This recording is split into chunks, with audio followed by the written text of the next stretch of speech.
Mengapa ada kemiripan ini?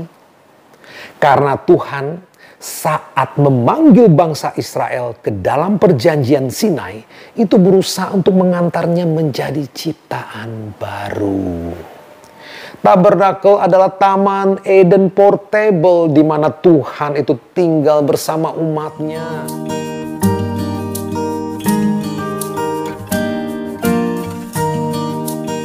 Shalom, kita sekarang sudah sampai di episode yang ke-14. Di episode 13 kita kan sudah bicara bahwa Tuhan telah mengenalkan 10 perintah Allah ya, dan peraturan ibadah di Gunung Sinai kepada Musa.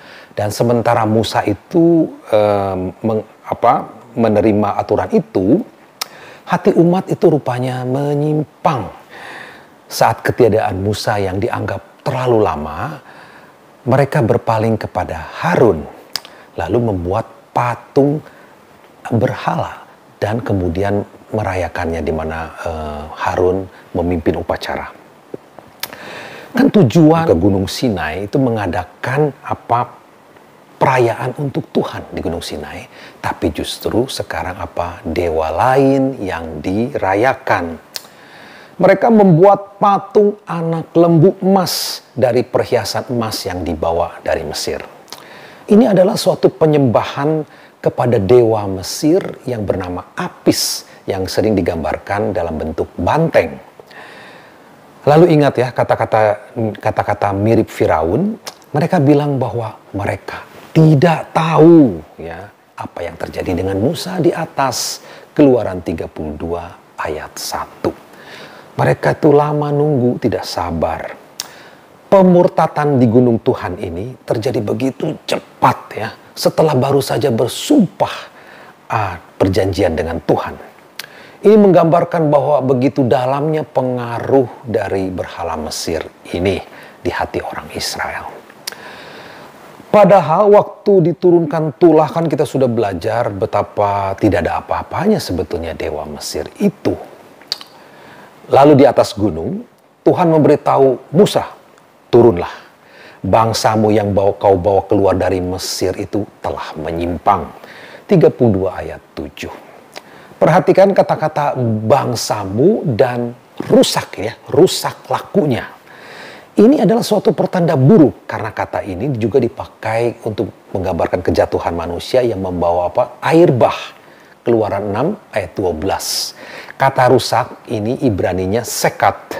Ini juga digunakan untuk peraturan ibadah Israel untuk korban atau imam yang bercacat. Ini bisa didiskualifikasikan untuk mempersembahkan korban. Nah, jadi keberadaan Israel dengan ini terancam. Karena konsekuensinya adalah kematian bagi yang tidak setia. Maka Tuhan bilang kepada Musa untuk menyingkir. Ia marah besar ya, dan berjanji akan mulai lagi baru dengan Musa dari awal. Tapi Musa kemudian mencoba menengahi Israel dengan berargumen bahwa jika Israel dibinasakan, apa kata dunia ya, capek-capek keluar dari Mesir dibinasakan. Lalu juga Musa itu mengingatkan kembali akan perjanjian Tuhan kepada para bapa bangsa ya, dengan berkata demikian. Ingatlah kepada Abraham, Ishak dan Israel hamba-hambamu itu, sebab kepada mereka engkau telah bersumpah demi dirimu sendiri dengan berfirman kepada mereka, aku akan membuat keturunanmu sebanyak bintang di langit. Keluaran 32 ayat 13. Tuhan di dalam peristiwa Keluaran kan ketika mendengar jeritan Israel terkait perbudakan, itu pernah diingatkan akan perjanjiannya dengan Abraham, Ishak dan Yakub. Keluaran 2 ayat 24. Nah, sekarang Musa menyebut 3 nama itu lagi untuk menyelamatkan Israel. Karena mereka adalah keturunannya walaupun murtad. Jadi di dalam kitab nama-nama ya, kitab Keluaran ini, nama Abraham, Ishak dan Yakub itu memegang peranan vital. Jadi kitab Keluaran bukanlah suatu cerita baru, tetapi babak baru dari kisah tentang Abraham. Lalu ketika Musa turun, ia menemukan Israel dalam tanda kutip seperti kuda lepas dari kandang. Ini ditulis dalam Alkitab demikian. Dengan gaduh itu memuja anak lembu emas. 32 ayat 25. Ini bahasa idiom ya, terkait dengan pesta seks dari kultus kafir, yaitu terkait kesuburan. Ya, ini untuk memastikan kesuburan tanah. Karena itu masuk akhir musim semi dan Israel itu masih ada di gurun. Jadi khawatir tidak akan mendapat kepastian panen. Jadi mereka bukannya percaya dengan penyelenggaraan Tuhan ya. Mereka berbelok kepada dewa Mesir. Musa kemudian memanggil semua yang masih mau merapat dengannya. Hanya satu suku yang merespon, yaitu suku Lewi. Bani Lewi kemudian mengambil alih kemah dan menyudahi penyembahan berhala, menghancurkan anak patung lembu emas itu dan membunuh 3.000 laki-laki. Musa kemudian mengumumkan kepada Bani Lewi karena loyalitasnya, mereka mendapat berkat pentahbisan sebagai pelayan Tuhan. 32 ayat 39. Bani Lewi mulai saat itu menjadi imam dan memimpin ibadah. Momen ini kan perubahan besar. Kenapa sebelum ini ayah dari setiap keluarga itu adalah imam, apapun sukunya. Ingat, di mana ayah setiap keluarga itu mempersembahkan domba Paskah, memimpin keluarganya di dalam ibadah Paskah. Maka dari itu Tuhan menyebut Israel sebagai kerajaan imam. Setelah murtad, hanya satu suku, yaitu suku Lewi yang dikhususkan sebagai imam. Nah, lalu ada peristiwa yang janggal ya, di mana Musa dan Bani Lewi itu kan membakar dan menghancurkan patung anak lembu emas itu menjadi debu, lalu mencampurnya dengan air untuk diminum oleh orang Israel. Keluaran 32 ayat 20. Ini maksudnya apa? Di dalam kitab Bilangan bab 5 itu diceritakan ada seorang perempuan yang berzinah, diminta minum air dengan dicampur debu dari lantai tempat suci. Ya, tidak bersalah, tidak akan ada apa-apa. Tetapi kalau bersalah, ia akan dikutuk dan akan mendapatkan sakit yang hebat. Ya. Jadi maksudnya apa? Musa itu mengajarkan bahwa Yahweh itu mempelai pria dan Israel itu mempelai perempuan yang menyeleweng kepada dewa Mesir, dewa lain ya. Jadi Tuhan itu menggambarkan dirinya cemburu. Skenario ini yang berulang-ulang sepanjang sejarah Israel. Di mana nabi-nabi itu yang akan datang mengulang berkata bahwa Tuhan itu cemburu karena Israel tidak setia. Lalu sebuah tulah kemudian terjadi. 32 ayat 25. Ini kan kebalikan dari peruntungan. Israel sekarang jadi target tulah karena ia menyembah berhala Mesir. Ya, akibatnya karena mereka akan menerima perlakuan yang sama yang diterima oleh orang-orang Mesir. Jadi mendapat tulah. Kita lanjut.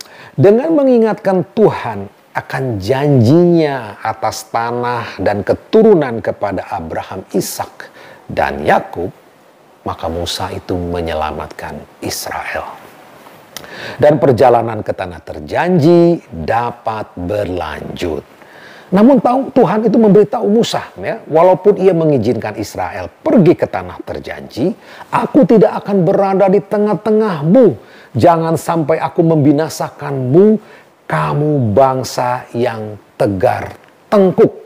Keluaran 33 ayat 3. Mengetahui bahwa Israel tidak akan dibawa, Lalu Musa itu mengingatkan tentang apa peristiwa semak terbakarnya, di mana Musa itu kan diminta membawa bangsa Israel.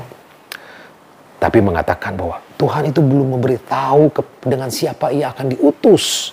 33 ayat 12. Bagaimana Tuhan menanggapi? Aku sendiri akan membimbing kamu dan memberi ketentraman bagimu. 33 ayat 14. Jawaban ini bermasalah. Karena apa? Kata Ibrani kamu ini memakai kata tunggal. Jadi Tuhan berjanji pergi dengan Musa saja, tidak dengan yang lainnya, dengan umat. Musa lalu berkata, jika kamu tidak membimbing kami, jangan suruh kami berangkat dari sini. Dari manakah gerangan diketahui bahwa aku telah mendapatkan kasih karuniamu, aku dan umatmu. 33, 15-16. Jadi Musa itu mengidentikan dirinya itu dengan umat, ya.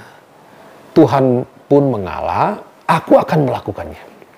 Karena kamu telah mendapatkan kasih karuniaku dan aku mengenal namamu. 33 ayat 17. Setelah itu Musa kemudian meminta melihat kemuliaan Tuhan. Tapi Tuhan memberitahu Musa, kamu tidak akan melihat wajahku, karena tidak seorang pun melihatku dan hidup. 33 ayat 20. Pernyataan ini kan terbalik dari peristiwa terdahulu, di mana Tuhan pernah bertemu muka ketemu muka, seperti teman, sahabat, ayat 11. Bagaimana kontradiksi ini dapat dipahami? Setelah Musa mengidentikan dirinya dengan Israel yang berdosa. Israel sendiri memang mendapatkan kembali hak istimewanya. Tuhan akan bersama dengannya. Tapi Musa justru kehilangan keakraban bersama Tuhan karena identifikasi tersebut. Dan Tuhan itu pun melewati Musa. Dan Musa melihat dari belakang kemuliaan Tuhan. 33 ayat 21-23 dan 34 ayat 1-9. Setelah menjadi pengantara orang-orang berdosa dan melihat kemurahan hati Tuhan kepada Israel, Musa memang tidak dapat melihat wajah Tuhan. Namun pengalaman Musa ini justru sebagai kepenuhan wahyu Tuhan tentang siapa itu Tuhan.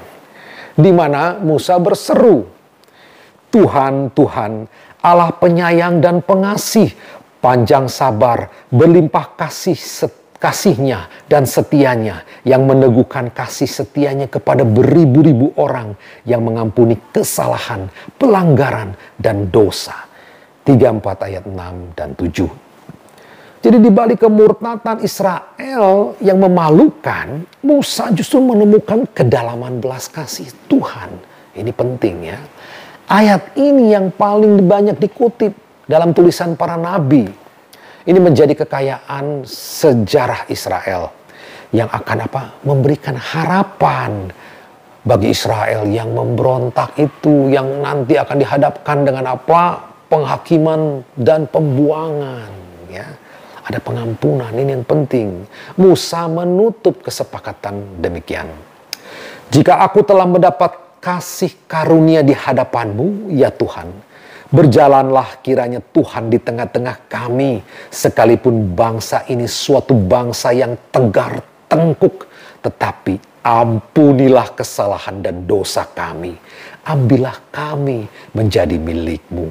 Keluaran 34 ayat 9. Jadi perjanjian diperbaharui dan Musa membawa batu baru dengan 10 perintah Allah.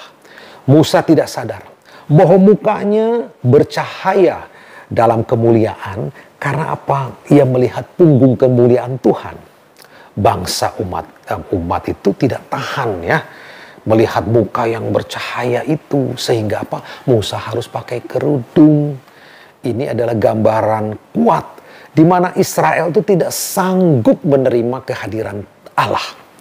Itulah sebabnya tabut perjanjian yang mewakili kehadiran Tuhan, ya Allah, itu diselubungi oleh kerudung untuk mencegah bangsa itu terekspos dengan kemuliaan Tuhan yang akan selalu berbahaya bagi para pendosa.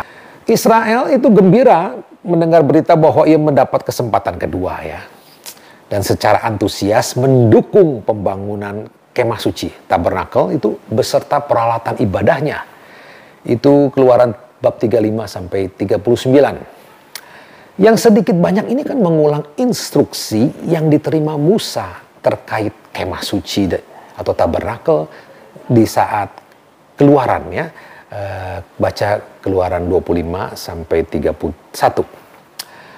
Nah, yang menarik ini baca Keluaran 39, 42 sampai 43 yang narasinya itu seolah menerangkan bahwa pembuatan kemah suci tabernakel ini paralel dengan proses penciptaan, di mana Musa itu berperan seakan Allah, melihat semuanya baik dan kemudian memberi berkat penutup.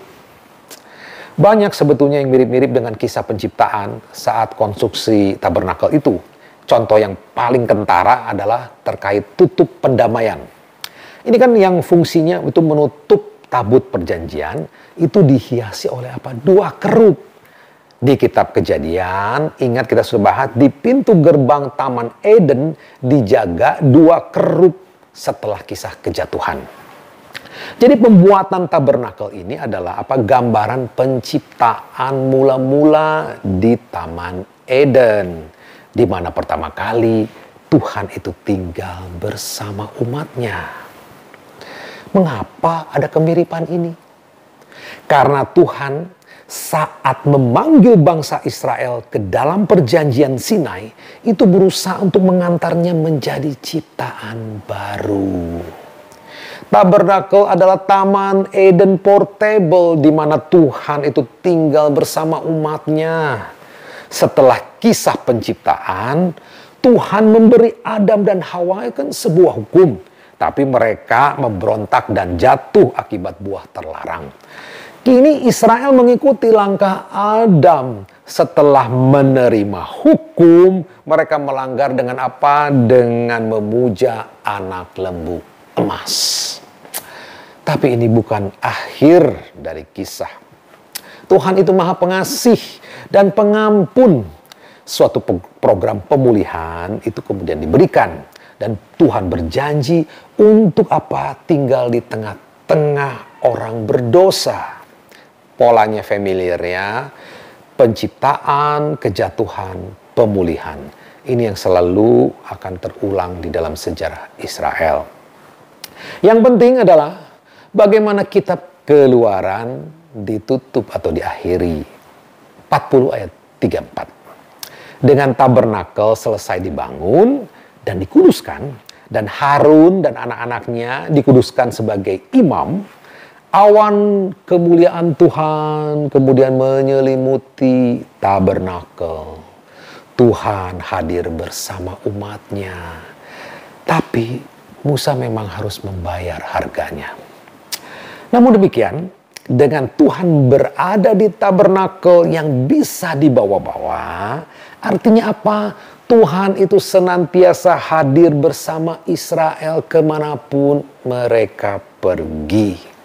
Israel sudah bebas dari Mesir, dan kebebasan itu membawanya kepada kebebasan untuk berelasi intim dengan Yahweh. Ya, yang penting itu dapat berelasi intim di mana saja dengan Yahweh. Baiklah, sampai di sini kita sudah selesai kitab Keluaran. Tuhan Yesus memberkati. Amin.